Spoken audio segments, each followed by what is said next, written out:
चुनाव की तैयारियां जोरों शोरों पर है। ऐसे में महाराष्ट्र में चुनावी आंधी का असर देखने को मिल रहा है। महागठबंधन की सरकार में फूट पड़ने के संकेत दिखाई दे रहे हैं। लोकसभा चुनाव के लिए शिंदे गुट और बीजेपी में सीट बंटवारे को लेकर खींचतान अभी जारी है और दोनों मतों में सीट बंटवारे को लेकर अभी तक समझौता नहीं हो पाया है।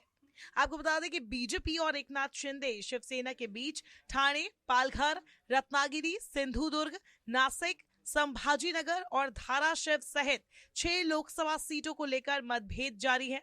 समस्या को सुलझाने के लिए मुख्यमंत्री एकनाथ शिंदे और देवेंद्र फडणवीस के बीच अब तक 3 दौर की बातचीत हो चुकी है, लेकिन कोई सहमति नहीं बन पाई है। दोनों दलों के अंदरूनी सूत्रों ने बताया कि सीएम शिंदे और डिप्टी सीएम फडणवीस ने संकेत दिया है कि अब इसका समाधान केंद्रीय गृह मंत्री अमित शाह के हस्तक्षेप के बाद ही निकल पाएगा। इन 6 सीटों में से जून 2022 में विभाजन के बाद ठाणे पर शिवसेना यूबीटी का, पालघर पर शिवसेना एकनाथ शिंदे के नेतृत्व वाले गुट का, रत्नागिरी सिंधुदुर्ग पर शिवसेना यूबीटी का, नासिक पर एकनाथ शिंदे के नेतृत्व वाली शिवसेना का, हाल तक उस्मानाबाद कहे जाने वाले धाराशिव पर शिवसेना यूबीटी और संभाजीनगर पर एआईएमआईएम का कब्जा है।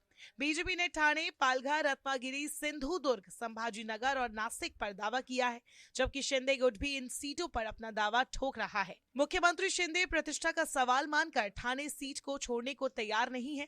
ठाणे सीएम शिंदे का गृह क्षेत्र है। दूसरी ओर बीजेपी का कहना है कि शिवसेना में विभाजन के बाद शिंदे गुट के पास शिवसेना यूबीटी के वर्तमान सांसद राजन विचारे को टक्कर देने के लिए कोई मजबूत उम्मीदवार नहीं है। उद्योग मंत्री उदय सामंत और उनके भाई किरण सामंत का रत्नागिरी सिंधुदुर्ग सीट बीजेपी के लिए न छोड़ने को लेकर सीएम शिंदे पर भारी दबाव है। उनका कहना है कि सीट पर अपनी पार्टी का उम्मीदवार खड़ा करना चाहिए, लेकिन बीजेपी के पूर्व केंद्रीय मंत्री नारायण राणे खुद इस सीट से उम्मीदवार बनने को इच्छुक है। उन्हें उम्मीद है कि वो ये सीट शिवसेना यूबीटी से छीन सकते हैं। पालघर में भी बीजेपी अपनी बढ़ती उपस्थिति के साथ साथ आरएसएस और उससे जुड़े संगठनों के काम के कारण जीतने को लेकर आश्वस्त है। बीजेपी को पालघर में हितेंद्र ठाकुर के नेतृत्व वाली बहुजन विकास अघाड़ी से समर्थन की उम्मीद है। इसी तरह हाल तक औरंगाबाद कहे जाने वाले संभाजीनगर में शिंदे गुट पार्टी के मंत्री संदीपन भामरे या मराठा आरक्षण आंदोलन के कार्यकर्ता विनोद पाटिल को उम्मीदवार बनाने पर विचार कर रहा है। दूसरी ओर बीजेपी भी इस सीट पर अपनी जीत को लेकर आश्वस्त है। पार्टी का मानना है कि वो विभाजित विपक्ष और शिवसेना यूबीटी की गुटबाजी का फायदा उठा सकती है।